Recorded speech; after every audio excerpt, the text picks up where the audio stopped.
Hello students, आपका आज नया चैप्टर स्टार्ट होने वाला है ऑडिट एंड ऑडिटर्स। ये चैप्टर बहुत रेलेवेंट है हमारे एग्जाम पर्पस के लिए। इस जो चैप्टर आपने अकाउंट्स का देखा था, डिविडेंड का देखा था, ये सारे ही चैप्टर्स आपको पता है बहुत रेलेवेंट रहेंगे एग्जाम पर्पस के लिए। ठीक है जी, स्टार्ट करते हैं हम एक बार। ऑडिट एंड ऑडिटर्स, देखो जी, इसके अंदर ना जो स्टडी मैट है आपका, या आप कह सकते हो जो आपकी एक्ट है, उसमें स्टार्टिंग 139 ऑब्वियस सी बात है सबसेक्शन 1 से ही हुई है। पर हमने क्या किया, थोड़ा सा फ्लो को चेंज किया है। मैं ये चाह रही थी कि आप लोग पहले फर्स्ट ऑडिटर के बारे में जान लें ताकि आपका एक फ्लो सा बन जाएगा। उसके बाद हम नेक्स्ट बात पे आएंगे, तो मैंने थोड़ा सा सब सेक्शंस को आगे पीछे शिफ्ट किया है। स्टार्ट करती हूँ मैं फर्स्ट ऑडिटर से। कहते हैं अदर देन गवर्नमेंट कंपनी। बात को जरा समझना है आपने ध्यान से। आज की क्लास में आपके 4 टॉपिक्स कवर होंगे। चारों रेलेवेंट इंडिपेंडेंट टॉपिक्स हैं, शॉर्ट शॉर्ट टॉपिक्स हैं। तो ये आप समझ सकते हो कि भी हाँ, ये आपको एक तरीके से साथ के साथ ही करते हुए चलना है। कहते हैं अदर देन गवर्नमेंट कंपनी का मतलब क्या हुआ भाई, हमने ना गवर्नमेंट कंपनी को सेपरेट रखा है इस चैप्टर में। रीजन बीइंग, गवर्नमेंट कंपनी को मैं अभी आपको कंफ्यूज नहीं करना चाहती थी। मैं ये चाहती हूँ कि जो भी नंबर ऑफ डेज हैं, जो भी लिमिट्स हैं, वो आप एक बार एक नॉर्मल कंपनी के अकॉर्डिंगली याद कर लो। फिर गवर्नमेंट कंपनी को मैं चैप्टर के बीच में सारा इकट्ठा करके, मतलब गवर्नमेंट कंपनी से जो भी रिलेटेड चीजें हैं वो सारा इकट्ठा करके हम बीच में चैप्टर के करेंगे। ठीक है जी। अदर देन गवर्नमेंट कंपनी यानी इसके अलावा हर कंपनी, तुमने क्या करना है, रजिस्ट्रेशन से 30 दिन के अंदर अंदर, रजिस्ट्रेशन ऑफ कंपनी से विद इन 30 डेज तुम्हारे बोर्ड ऑफ डायरेक्टर्स ने अपॉइंट कर लेना है ऑडिटर। ठीक हो गई बात। यानी कि अगर आपसे कोई पूछता है कि फर्स्ट ऑडिटर कितने दिन में अपॉइंट होगा और कौन अपॉइंट करेगा फर्स्ट ऑडिटर को, तो अपने ध्यान रखते हुए चलना है, बोर्ड ऑफ डायरेक्टर्स अपॉइंट करेंगे। यानी एक डायरेक्टर नहीं कर रहा है अपॉइंट, ठीक है, अभी कोई मेंबर्स नहीं अपॉइंट कर रहे हैं, पर कौन कर रहा है, बोर्ड ऑफ डायरेक्टर्स कर रहे हैं। कितने दिन के अंदर अंदर रजिस्ट्रेशन होगा कंपनी का, उसके विद इन 30 डेज आपने अपॉइंट कर लेना है, बोर्ड ऑफ डायरेक्टर्स ने अपॉइंट कर लेना है। क्लियर होती है यहाँ तक की बात।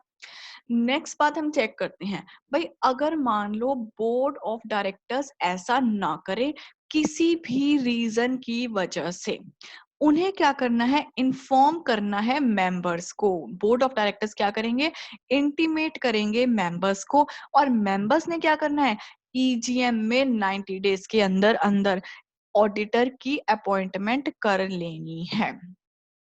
क्लियर होती है यहाँ तक की बात। ईजीएम का कंसेप्ट आपको सारा पता चल चुका है। मेंबर्स ने 90 डेज के अंदर अंदर ईजीएम में अपॉइंटमेंट कर लेनी है फर्स्ट ऑडिटर की। ऐसा तभी होगा जब बोर्ड ऑफ डायरेक्टर्स नहीं अपॉइंट कर रहे हैं first auditor. Board of directors intimate कर देंगे मेंबर्स को और आगे का प्रोसीजर मेंबर्स फॉलो करेंगे। ठीक है जी। फिर बात आती है कि ऑडिटर को चाहे बोर्ड ऑफ डायरेक्टर्स ने अपॉइंट किया हो, चाहे मेंबर्स ने ईजीएम में अपॉइंट किया हो, ठीक है, बोथ वेज उनका ऑफिस कब तक चलेगा, मतलब वो ऑडिटर कब तक अपनी पोस्ट होल्ड करेगा। भाई जब भी आपने उसे अपॉइंट किया है, जिस तरीके से भी अपॉइंट हुआ है, उसका ऑफिस तो कंक्लूड हो जाएगा फर्स्ट एजीएम के कंक्लूजन पे, यानी उसका ऑफिस खत्म हो जाएगा जब फर्स्ट एजीएम होगी। फर्स्ट एजीएम कब होती है, आप रिवाइज कर लेना एक बार, आपको पीछे से गो थ्रू करते हुए चलना है आपको। ठीक है, जब कंक्लूजन ऑफ फाइनेंशियल ईयर होगा 31 मार्च है सपोजिंगली, तो उसके बाद विद इन 9 मंथ्स आपने फर्स्ट एजीएम कंडक्ट करनी है। तो जब फर्स्ट एजीएम होगी तब तक ऑफिस होल्ड करेगा फर्स्ट ऑडिटर। होती है यहाँ तक की बात क्लियर। नेक्स्ट मैं आपको बता रही थी पहले ही, 139 सबसेक्शन 1 है, सबसेक्शन 6 हमने कवर किया, सबसेक्शन 1 पे हम पहुंच रहे हैं। कहता है एवरी कंपनी फर्स्ट एजीएम, देखो जी फर्स्ट एजीएम तक तो हम पहुंच ही चुके हैं। फर्स्ट एजीएम तक तो कौन होल्ड कर रहा था, ऑफिस, फर्स्ट ऑडिटर होल्ड कर रहा था। तो जब फर्स्ट एजीएम होगी वहां पे अपॉइंट किया जाएगा ऑडिटर। ठीक है, क्या नाम होगा इस ऑडिटर का, सबसीक्वेंट ऑडिटर इसका नाम होगा। ठीक है जी, क्या नाम होगा इसका, सबसीक्वेंट ऑडिटर। एक मिनट लिख लेते हैं यहाँ पे, चाहे आप सबसीक्वेंट ऑडिटर, क्योंकि टेक्निकल नाम आपको पता होना चाहिए इसका, सबसीक्वेंट ऑडिटर। ठीक है जी, ये वाली सारी बात। ये पर्सन ने होल्ड करना है ऑफिस फर्स्ट एजीएम की कंक्लूजन से लेकर सिक्स्थ एजीएम की कंक्लूजन से, मतलब जब फर्स्ट ऑडिटर चला गया उसके बाद से स्टार्ट हो गया सिक्स्थ एजीएम तक कंक्लूजन तक चलेगा सबसीक्वेंट ऑडिटर। सबसीक्वेंट का मतलब ये क्या होता है, फर्स्ट के बाद वाला, है ना। इसके बाद कोई और पर्सन आएगा, कोई प्रॉब्लम नहीं, उसका नाम भी सबसीक्वेंट ही होगा। उसके बाद जो भी आएगा, मतलब फर्स्ट ऑडिटर के बाद कोई भी आएगा उसका नेम क्या रहेगा, उसका नेम सबसीक्वेंट ऑडिटर ही रहेगा। ठीक होती है यहाँ तक की बात। फिर ना कुछ क्वेश्चंस माइंड में अराइज हो सकते हैं आपके, क्या भाई फर्स्ट एजीएम से सिक्स्थ एजीएम तक का तो मतलब क्या हो गया, 5 साल। ठीक है, ध्यान रखना कितने साल हो गए, 5 साल। तो क्या 5 साल के बीच में ऑडिटर को रिमूव कर सकते हैं शेयर होल्डर्स या नहीं कर सकते हैं? कर सकते हैं, तो कैसे कर सकते हैं? क्या ऑडिटर खुद से रिजाइन करना चाहे तो क्या प्रोविजंस होंगे? भाई ये सारी की सारी बातें ए टू जेड कवर होंगी धीरे धीरे जैसे जैसे चैप्टर चलेगा। ठीक है ना, तो उसमें कोई कंफ्यूजन की बात नहीं होनी चाहिए। एक बात और माइंड में आ सकती है कि फर्स्ट एजीएम से लेके सिक्स्थ एजीएम के बीच में क्या ऑडिटर को सिर्फ बैठे रहना है वहां पे, या हर साल कोई ऐसी रेजोल्यूशन भी पास होगी जिससे कि पता चले हाँ कंफर्मिटी है मेंबर्स की। मतलब क्या बना जी, हर साल ऑर्डिनरी रेजोल्यूशन पास हो जाएगा। किस रिगार्ड में, कि हमें ऑडिटर से एक तरीके से कोई प्रॉब्लम नहीं है ना, हमें ऑडिटर से सेटिस्फाइड है, हम ऑडिटर को अपॉइंट कर रहे हैं। मतलब कि हमने क्या किया, एक सिंपल मेजोरिटी ने बोल दिया मेंबर्स की कि हाँ ठीक है, मतलब हमारी तरफ से कोई ऑब्जेक्शन नहीं है, ऑडिटर हमारा कंटिन्यूड रहेगा। कब तक कंटिन्यू रहेगा, सिक्स्थ एजीएम के कंक्लूजन तक वो पर्सन कंटिन्यूड रहेगा।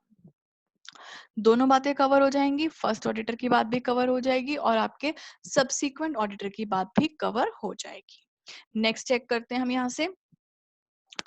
फिर हमारे पास बात आती है ऑडिट कमेटी की। क्या बात बनती है भाई, देखो ऐसा है, कंपनी के अंदर जो भी ऑडिट रिलेटेड काम है ना, इतने सारे काम हैं, तो वो करने के लिए, उसके बारे में सोचने के लिए हमने एक कमेटी बिठा दी है। कमेटी वर्ड आप लोगों ने सुना हुआ है, कहाँ सुना हुआ है, सेक्शन 135 आपने किया था सीएसआर कमेटी का, उसमें आपने सुना था। वहां पे भी बोर्ड ऑफ डायरेक्टर्स में से कुछ लोगों को जिन्हें नॉलेज थी सीएसआर के बारे में, उन्हें बिठाया जाता था, और ऑडिट कमेटी में भी उन्हीं पर्सन को बिठाया जाएगा जो हमें लगता है इस कमेटी के लिए यूजफुल प्रूव होंगे, जिन्हें बेसिकली पी एंड एल समझ में आता है, वो डेबिट को क्रेडिट को थोड़ा रीड कर सकते हैं, फाइनेंशियल स्टेटमेंट को, उन पर्सन को यहाँ पे बिठाया जाएगा। मतलब बोर्ड ऑफ डायरेक्टर्स में से ही हमने कुछ पर्सन को चूज करके ऑडिट कमेटी में बिठा दिया है। भाई फिर बात आती है कौन सी, क्या हर कंपनी को ऑडिट कमेटी बिठाना जरूरी है? तो कह रहे देखो नहीं, थोड़ा सा वो अनड्यू हार्डशिप हो जाएगी टुवर्ड्स द स्मॉलर कंपनीज, है ना। तो ऐसा करते हैं, एक लिमिट रख देते हैं। देखो लिमिट फिर से आ रही है, हर वीडियो में मैं आपको कह रही हूँ लिमिट्स बहुत हैं, लर्न आपको करनी करनी है, क्योंकि जहां ऑब्जेक्टिव क्वेश्चन स्टार्ट हो जाते हैं ना आपके, आप कोई चीज छोड़ नहीं सकते हो, आप एक लाइन भी वहां पे नहीं छोड़ सकते हो, स्टडी मैट की को या नोट्स की को। लिमिट्स आपने कैसे याद करते चलना है, मैं आपको पहले भी बोल चुकी हूँ, अपने रूम में चिपका लो, फ्लैश कार्ड्स बना लो, जैसे मर्जी करो, बट ये आपके टिप्स पे होने चाहिए। और मैं चाहूंगी कि जब आपकी क्लासेस स्टार्ट हो वापस से ये लॉकडाउन के बाद, एटलीस्ट आपको लिमिट्स का प्रॉपर, मतलब कुछ भी आपसे पूछा जा रहा है तो आपको लिमिट सोचनी ना पड़े कि हाँ ये चीज कहाँ थी या इसका क्या था, वो कंफ्यूजन ना हो, क्योंकि हाफ काम आपका यहीं पे कवर हो जाएगा। ठीक है ना। कहते हैं which companies required to maintain a audit committee, every listed company, all public company, है ना, ऑल पब्लिक कंपनी जिसका पेड अप कैपिटल कितना है, ग्रेटर देन ₹10 करोड़ और मोर, मतलब 10 करोड़ या 10 करोड़ से ज्यादा, टर्नओवर है ऐसी पब्लिक कंपनी का 100 करोड़ या 100 करोड़ से ज्यादा, एग्रीगेट आउटस्टैंडिंग लोन है, बोरोइंग है 50 करोड़ या 50 करोड़ से ज्यादा, ऐसी कंपनी को ऑडिट कमेटी बनानी जरूरी है। अगर आप यहाँ पे फॉल नहीं कर रही हैं कंपनी, यानी आप ऑडिट कमेटी नॉट एप्लीकेबल है आपके लिए, तो जो भी ऑडिट से रिलेटेड काम है वो कौन करेगा भाई, बोर्ड ऑफ डायरेक्टर्स करेंगे। Board of director is the competent authority for this purpose. बताओ जी, क्लियर होते हैं यहाँ तक की बात? आगे चलते हैं, चेक करते हैं सर्टिफिकेट बाय द ऑडिटर। ठीक है, इंडिपेंडेंट टॉपिक्स हैं, रेलेवेंट टॉपिक्स हैं। कहते हैं हमने ना करना क्या है, हमने ऑडिटर से एक कंपनी ने सर्टिफिकेट ले लेना है। भाई ये क्या बात बनी? देखो भाई ऐसा होता है, हम एक फर्म के ऊपर, एक पर्सन के ऊपर, ऑडिटर के ऊपर फेथ रख रहे हैं। हम क्या फेथ रख रहे हैं? हम कह रहे हैं कि ये पर्सन चार्टर्ड अकाउंटेंट एक्ट 1949 में डिसक्वालिफाइड नहीं है। जब आप लोग सीए फाइनल में चार्टर्ड अकाउंटेंट एक्ट 1949 पढ़ेंगे, आप देखेंगे वहां पे बहुत सारे क्लॉजेस हैं, छोटी छोटी बातें कवर की गई हैं, रेलेवेंट बातें कवर की गई हैं। तो भाई वहां पे कोई भी हमारे ऊपर डिस्क्वालिफिकेशन अट्रैक्ट नहीं हो रही है। ठीक है जी। मैं ना ऐसे एग्जांपल के लिए मिस्टर ऑडिटर नाम ले लेती हूँ, मिस्टर ए नाम ले लो, जैसे मर्जी समझ लो। मिस्टर ए एक सर्टिफिकेट दे रहे हैं, क्या दे रहे हैं? कह रहे हैं मैं चार्टर्ड अकाउंटेंट एक्ट 1949 के किसी भी क्लॉज में डिस्क्वालिफाइड नहीं हूँ। मैं कंपनीज एक्ट 2013 के किसी भी प्रोविजन के अंदर, रूल के अंदर, किसी भी गाइडलाइन के अंदर मैं डिस्क्वालिफाइड पर्सन नहीं हूँ। कंपनीज एक्ट 2013 में जो लिमिट्स लेड डाउन की गई हैं, मैं उसके अकॉर्डिंगली ही काम कर रहा हूँ। मेरी लिमिट एक्सीड नहीं कर रही है। अगर मुझे एक्स नंबर ऑफ ऑडिट्स कर सकता हूँ मैक्सिमम, तो मैं उससे विद इन ही कर रहा हूँ, मैं लिमिट को एक्सीड नहीं कर रहा हूँ। फिर मिस्टर ए कहते हैं मेरे पास, मेरे ऊपर ना एक प्रोसीडिंग चल रही है, सपोजिंगली मेरे ऊपर एक प्रोसीडिंग चल रही है with respect to professional matter. वो मैंने आपको बता दिया है, वो मेरी तरफ से बिल्कुल ट्रू व्यू है। जो मैं आपको जितना बताना चाहता हूँ, जितने है, जो असलियत है, और वो ही मैंने आपको ए टू जेड बता दी है। मतलब मैंने कंप्लीट आपको ट्रू एंड करेक्ट व्यू दे दिया है। ठीक है जी। ये चारों बातों में आप देख रहे हो कवर क्या चीज हो रही है? इन चारों बातों में अकाउंटेबिलिटी, ध्यान से समझना बात को, अकाउंटेबिलिटी शिफ्ट हो रही है ऑडिटर के ऊपर। मतलब अब ऑडिटर, तुम कल को पता चलता है कि तुम्हारा ये डिस्क्वालीफाई था सीए एक्ट में, तो भाई तुमने इतना बड़ा सर्टिफिकेट दिया हुआ है, हम तो ऑब्वियस ही बात है पहले तुम्हें ही पकड़ेंगे, क्योंकि तुमने अपने साइनिंग की है, तुमने प्रॉपर ड्यूली अपना सर्टिफिकेट दिया है, तो अकाउंटेबिलिटी, जवाबदेही तुम्हारे ऊपर आएगी। ठीक है जी। इसी तरीके से चारों एक्ट में, आप कहते हैं चारों सर्कमस्टांसेस में, लॉ मेकर ने बड़े आराम से सारी अकाउंटेबिलिटी को शिफ्ट कर दिया है ऑडिटर के ऊपर। लास्ट अभी आज की वीडियो की चेक करते हैं, बात क्या कहते हैं? कहते हैं जब तुमने कंपनी मीटिंग कर ली, मीटिंग में अपॉइंटमेंट हो गई है, तो तुमको क्या करते हुए चलना है? तुमको आरओसी को फाइलिंग करनी है एडीटी 1 में with in 15 days of meeting in which appointed. एक बात ध्यान रखना, फर्स्ट ऑडिटर की नहीं जा रही यहाँ पे फाइलिंग, है ना? यहाँ पे किसकी जा रही है?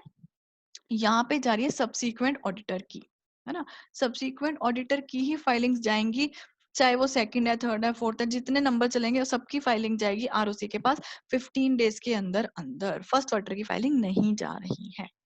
देखो जी, ठीक है जी। 4 इंपॉर्टेंट रेलेवेंट टॉपिक्स आपने कवर कर लेने हैं। नेक्स्ट कल की क्लास भी बहुत इंपॉर्टेंट है, रेलेवेंट क्वेश्चंस में से बहुत अच्छी अच्छी लिमिट्स है, वो आपको ध्यान रखते चलना है। अभी तक की लिमिट्स के फ्लैश कार्ड्स बना लो, अपने रूम में चिपका लो, आते जाते देखते भी दिखेंगे तो ही लर्न होंगी, बहुत सारी लिमिट्स हैं। ठीक है जी।